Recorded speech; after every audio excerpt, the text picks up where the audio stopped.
Hello toi et bienvenue sur ma chaîne. Si tu ne me connais pas, je m'appelle Swan et je suis brand designer et mentor et tu peux t'abonner à cette chaîne si ça t'intéresse. Si tu me connais déjà, bienvenue. Aujourd'hui je voulais faire une nouvelle vidéo pour répondre à une question qu'on m'a posée il y a quelques mois, c'était comment est-ce que je m'organise dans ma création de contenu.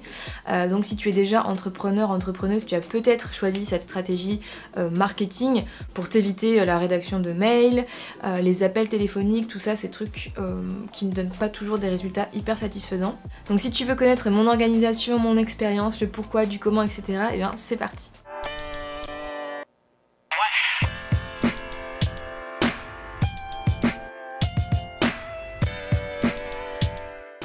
Ah, la création de contenu. On a parfois l'impression que ça résout tous les problèmes et qu'une fois que la stratégie est mise en place, c'est bon, les clients vont tomber du ciel et voilà, tel, c'est quoi l'expression, tel des petits pains qui sortent du four, ou je sais plus c'est quoi, voilà.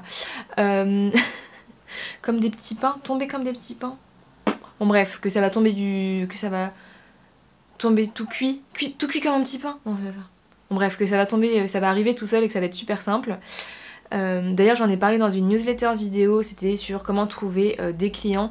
Donc si ça t'intéresse, je t'invite à t'inscrire à la newsletter, tu auras accès à la petite librairie où il y a plein de contenus exclusifs. Donc pour commencer, je vais t'expliquer qu'est-ce que c'est l'inbound marketing ou la stratégie de création de contenu. Et surtout, pourquoi tu peux l'utiliser dans ton business, pourquoi c'est intéressant. Le marketing, on assimile souvent ça à l'analyse du besoin consommateur, les études de marché, etc. Donc c'est un peu complexe, mais pour t'aider à comprendre un peu mieux ce que c'est, je me suis inspirée d'un américain, Seth Godin, que tu connais sûrement, qui est spécialiste de marketing, développer un business, etc. Et qui nous dit que « The marketing is the generous act of helping others become who they seek to become. It involves creating honest stories that resonate and spread ». Donc pour essayer de traduire ça approximativement, c'est l'acte généreux de vouloir chercher à aider les autres à devenir ce qu'ils ont besoin de devenir, à les aider à résoudre un problème. Donc en gros, si je prends dans les grandes lignes, c'est vraiment toutes les actions, tout ce que tu vas mettre en place pour essayer de comprendre ton audience, ta cible, donc les personnes qui ont un problème que tu peux les aider à résoudre. Donc quelle est la différence entre l'inbound et l'outbound marketing? L'outbound marketing, ça va être le fait de toi aller vers le client, aller le démarcher, voilà, lui envoyer des mails, les appels, etc. Et l'inbound marketing, c'est donc tout ce qui va être autour de la stratégie de création de contenu. Donc c'est en fait le client qui vient à toi, tu l'attires pour qu'il vienne vers toi, donc c'est une démarche complètement différente. Donc tu peux l'attirer à toi par le SEO, la création de contenu, la création de contenu sur les réseaux sociaux, les stories, les échanges, etc. Voilà, il y a plein de techniques différentes, même le bouche à oreille, le fait d'être recommandé. Et je voulais t'expliquer dans cette vidéo pourquoi c'était intéressant de l'utiliser. Donc premièrement, ça peut être intéressant pour attirer une cible qui va être qualifiée et de façon un peu récurrente, puisque tu vas créer du contenu de façon récurrente. Si tu crées qu'un seul contenu dans l'année, tu n'auras pas beaucoup de clients. Deuxièmement, ça va t'aider à te démarquer et vraiment communiquer autour de ton identité de marque, te faire une réputation et donc te différencier un peu de la concurrence. Troisième point, construire une communauté qui va être fidèle et qui va être encore une fois engagée. Donc ça c'est génial parce que tu vas commencer à avoir une audience, des personnes qui s'intéressent à ton travail, qui vont te recommander, qui vont te connaître, et encore une fois ça aide pour la réputation et donc le fait d'avoir une marque. Et quatrième point, ça va être top pour parler de tes offres, communiquer autour des services que tu proposes, de vendre, parce qu'on est là aussi pour vendre quand même principalement, et aider ta cible, donc que ça soit de façon gratuite avec le contenu gratuit ou de façon payante. Une fois que voilà, tu leur as présenté un petit peu ce que tu fais, tu peux les rediriger vers tes offres payantes. Donc voilà en gros ce que c'est l'inbound marketing, la stratégie de contenu, c'est le fait de créer du contenu que ta cible et ton audience est amenée à consommer pour découvrir ton travail, te démarquer, etc. etc. T'as compris. Donc maintenant je voulais te parler de comment moi je crée du contenu, quelle est un peu ma stratégie entre gros guillemets, mais je vais pas tout te dire et puis c'est hyper complexe. Donc évidemment ma stratégie de contenu ça va être de créer du contenu de qualité et de valeur comme tu le sais peut-être déjà si tu me suis, et évidemment ça passe aussi par une énorme réflexion sur la partie visuelle puisque c'est mon métier et ça il faut que je travaille dessus parce que je le sais, je passe beaucoup trop de temps à créer mes visuels, réfléchir, etc. parce que je veux que ça soit beau et parfois c'est vraiment trop long en fait. Personnellement, je me suis mis une petite ligne directrice pour m'aider et me guider dans comment je vais communiquer, comment je vais créer du contenu.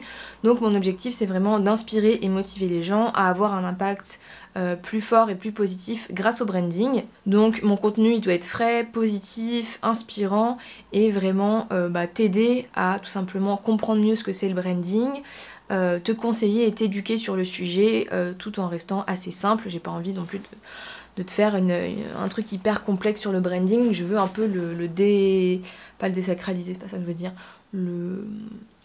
comment on dit, le vulgariser un peu, on va dire ça. Donc comment je m'organise, j'ai un gros contenu par semaine, donc comme tu peux le voir, cette vidéo c'est un gros contenu puisque c'est une contenu à valeur vraiment ajoutée assez forte, puisque ça me prend du temps, c'est quelque chose qui est assez dense, il y a de l'information, etc. Et ça, j'en fais un par semaine, donc 4 par mois, et ça peut être soit sous forme de vidéo, soit sous forme de podcast. Donc il y a 2 vidéos par semaine. Donc il y a 2 vidéos par mois et 2 podcasts par mois. Pourquoi ces 2 formats différents? Parce que tout simplement, ce contenu vidéo où je te mets des trucs visuels, ou parfois je fais du design, ou je fais des trucs qui ont besoin d'être visuels, puisque c'est quand même un métier qui est principalement visuel, il faut que j'ai quand même de la vidéo, et je sais que je suis assez à l'aise comme ça en vidéo.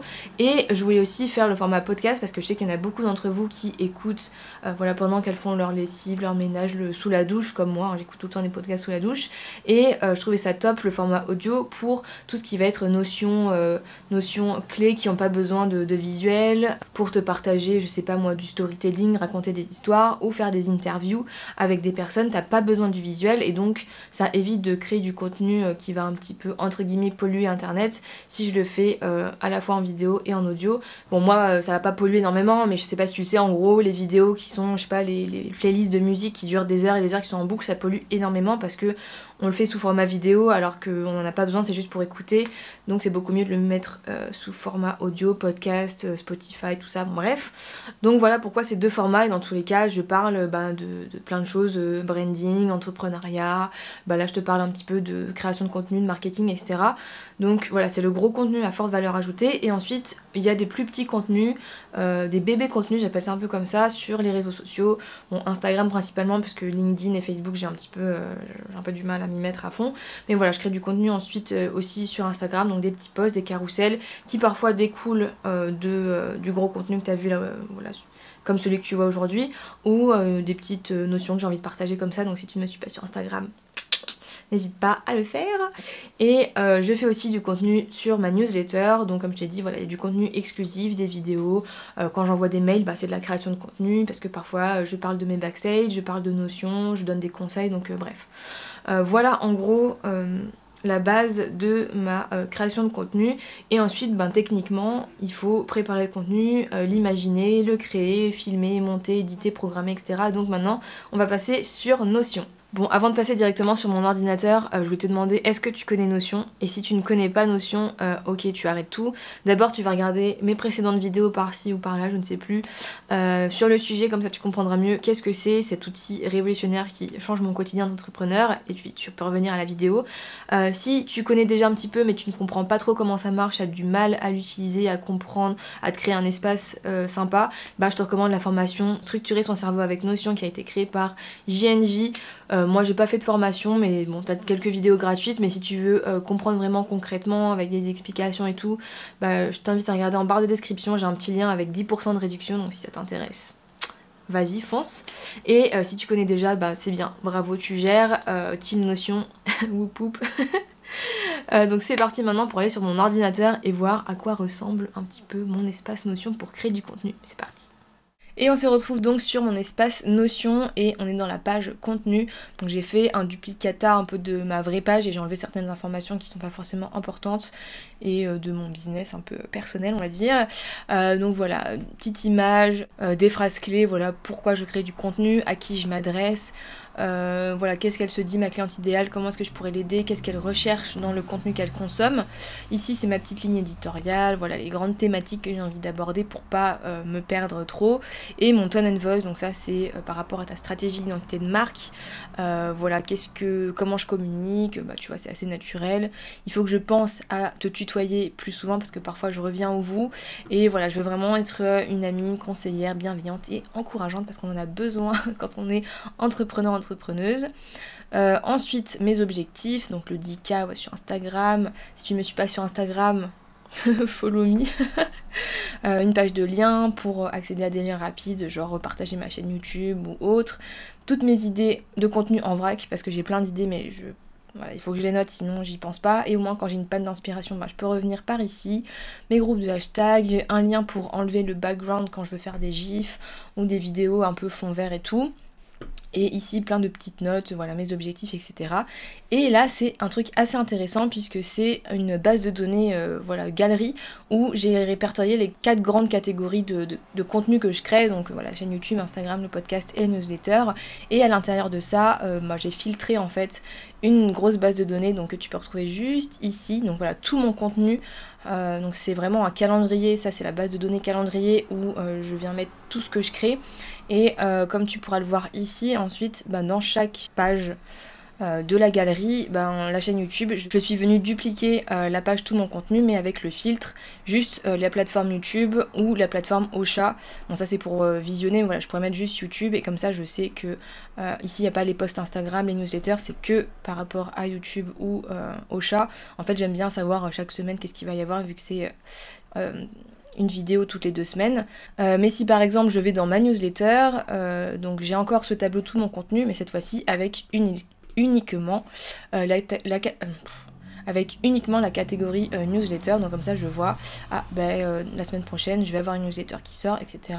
Pareil pour Instagram, le podcast. Et sur Instagram, ce que j'ai fait aussi, c'est que quand j'ai dupliqué cette grosse base de données, tout mon contenu, j'ai créé une vue Instagram où je peux avoir une prévisualisation, j'ai envie de dire, de mes posts, voilà, quand je rajoute le visuel, comme ça je peux voir à peu près où j'en suis. Bon là je suis très très en retard, mais voilà, qu'est-ce qui est programmé, qu'est-ce qui est publié, etc.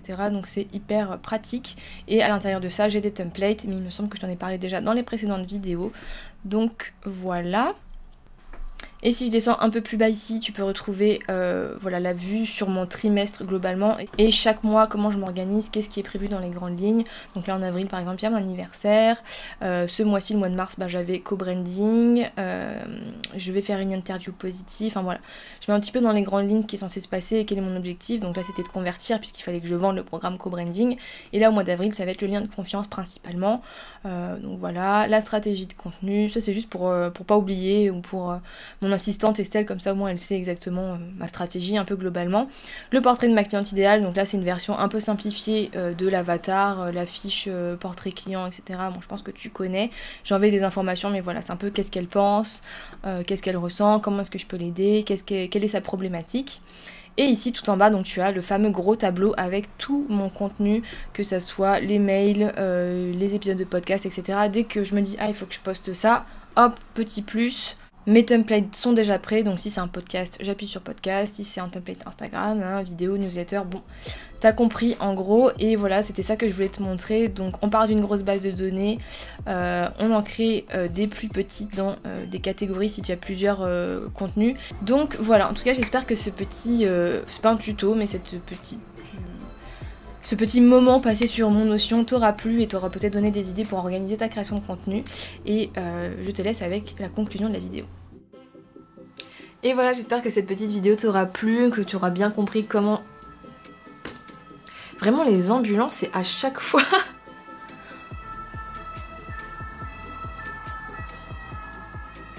Je me demande, est-ce qu'aujourd'hui, vu que j'ai déménagé, il y a plus de vidéos maintenant où on entend les ambulances ou des vidéos où on n'entend pas d'ambulance. Voilà, ça serait, il faudrait que je fasse un compteur. Bref, donc je vous disais, j'espère que ça t'a plu et que ça t'a apporté plein de conseils, plein d'idées peut-être pour ta création de contenu à toi si tu as choisi cette stratégie de marketing. Et si tu veux plus de conseils sur le branding, comment avoir une image de marque forte et impactante, avoir une identité visuelle vraiment complète qui va te permettre de créer justement du contenu harmonieux, harmonisé, brandé, tout ça, n'hésite pas à t'abonner à cette chaîne YouTube ou à mon compte Instagram, comme on l'a vu. Et tu peux aussi retrouver plein de choses super intéressantes, donc comme je te dis, sur ma newsletter, donc n'hésite pas à t'inscrire. Et sur ce, comme d'habitude, je te souhaite une très très belle semaine. N'oublie pas que chaque individu peut avoir un énorme impact sur le monde, donc rêve en grand. Salut! Si tu veux plus de conseils sur le branding, comment construire une e-marque, mes cheveux, et si Si tu veux plus de conseils sur le marketing, non, sur le branding du coup, le complète qui va t'aider à... Ah, j'y arrive pas. On recommence? On recommence.